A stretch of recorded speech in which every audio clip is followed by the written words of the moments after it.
Buen día tengan ustedes, estudiantes, el día de hoy, con las energías positivas, deseándole lo mejor y mucho cuidado al salir y al volver a casa, utilizando siempre la prevención, el protocolo y la higiene necesaria.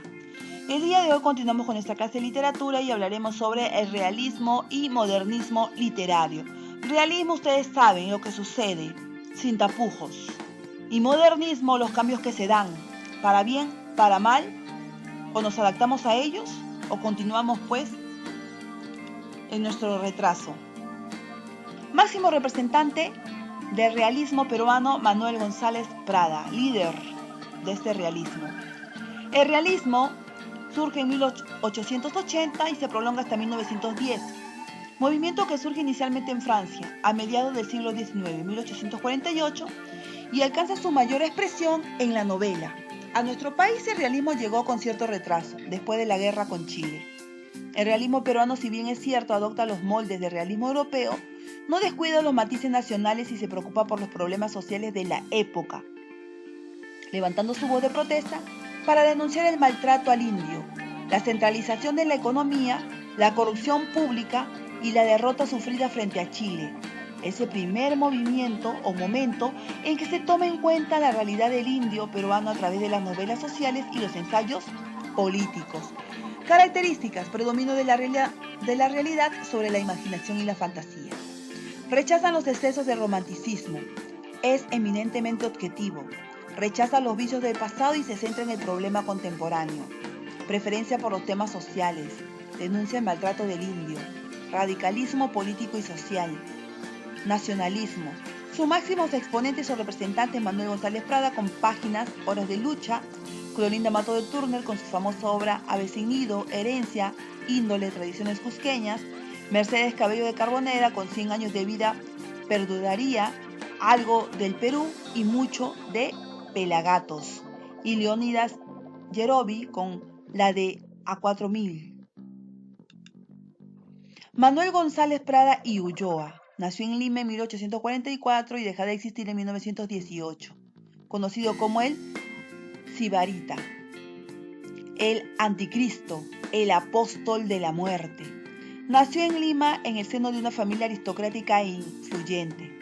Por tradición familiar recibió una esmerada educación y en la adolescencia ingresó en el seminario de Lima para seguir la carrera eclesiástica, pero rápidamente la abandona, completamente decepcionado de la misma y convencido del ateo y anticlerical.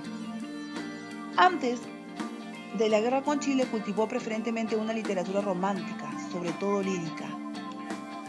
Después de la guerra con Chile del Pacífico, insurgió como un radial y polémico intelectual anarquista que cuestionó agriamente el estado de las cosas durante la etapa de la reconstrucción nacional.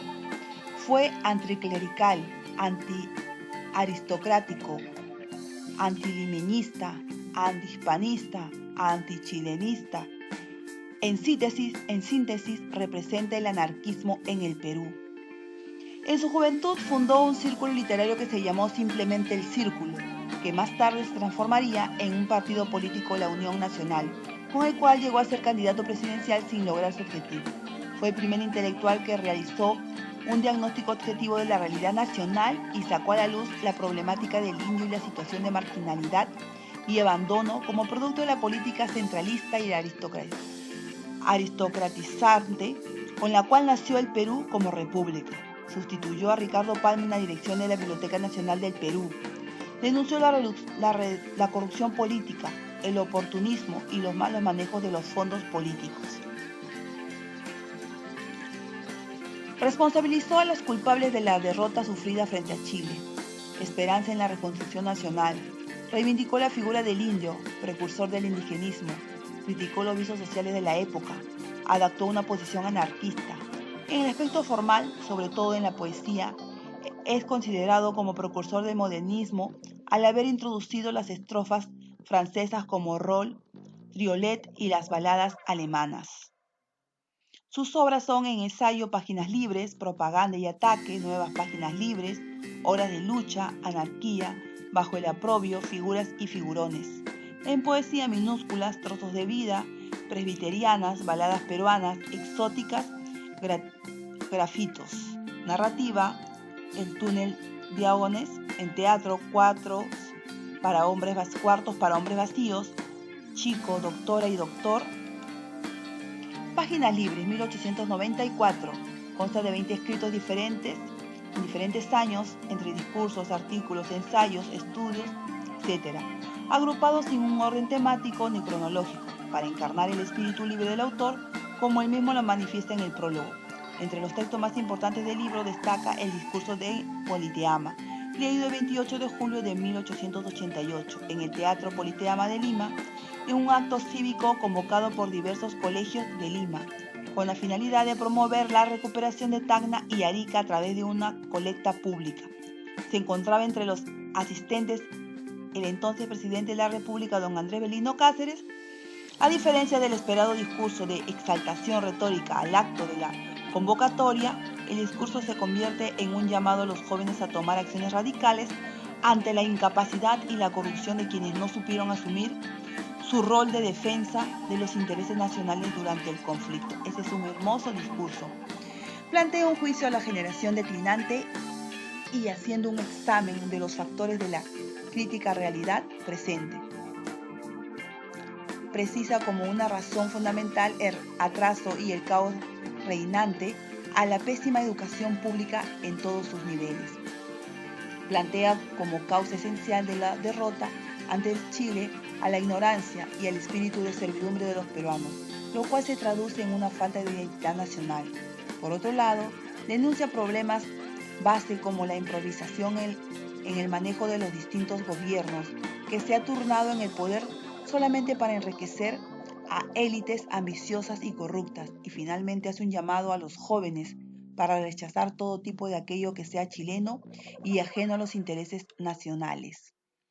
Acá tenemos discurso del Politeama, lo cual lo vamos a leer completo en nuestra clase de literatura virtual.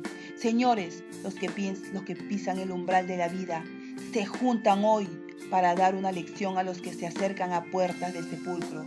La fiesta que presenciamos tiene mucho de patriotismo y algo de ironía. El niño quiere rescatar con el oro lo que el hombre no supo defender con el hierro. Los viejos dejan temblar entre los niños porque la generación que se levante es siempre acusadora y juez de la generación que desciende.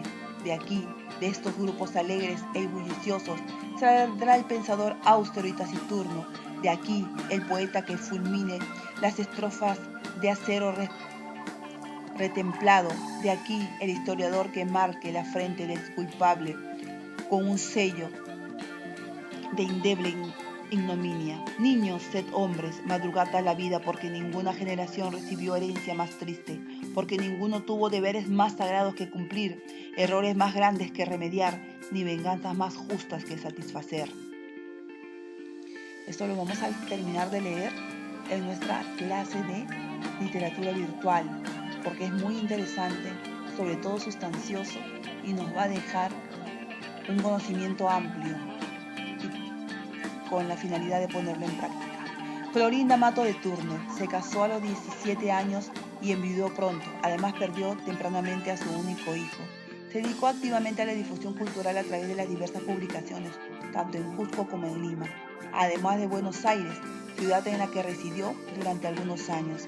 Fue discípulo de González Prada y siguió su ideología defendiendo al indio en forma crítica y pedagógica.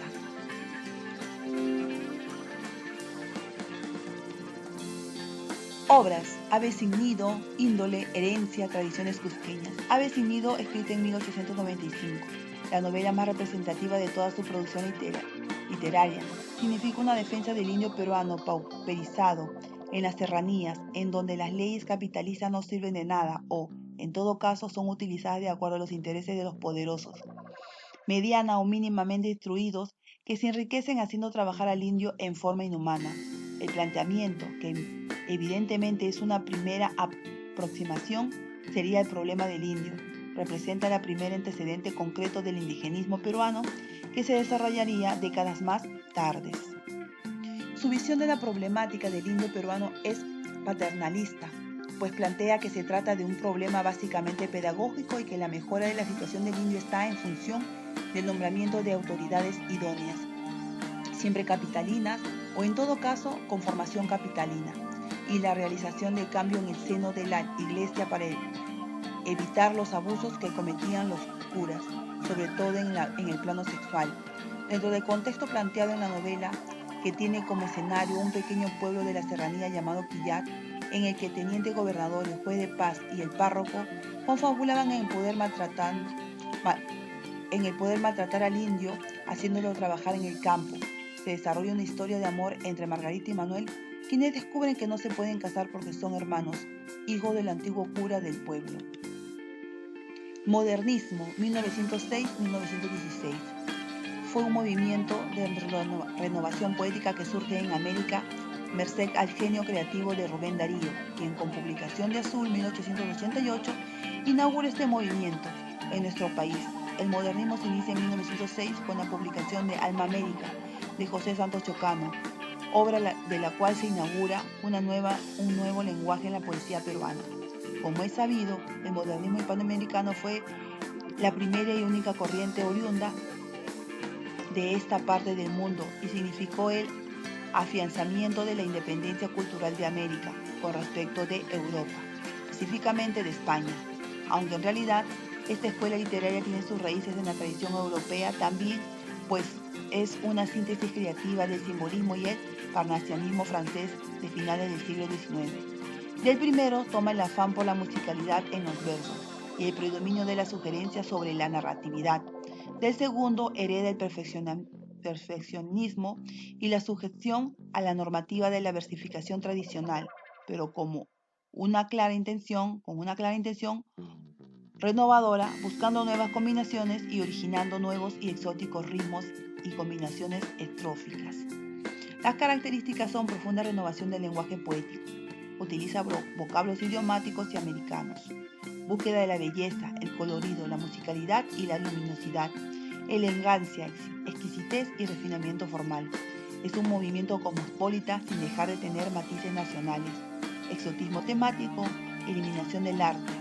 Su precursor, Manuel González Prada, con sus obras minúsculas, exóticas y presbiterianas.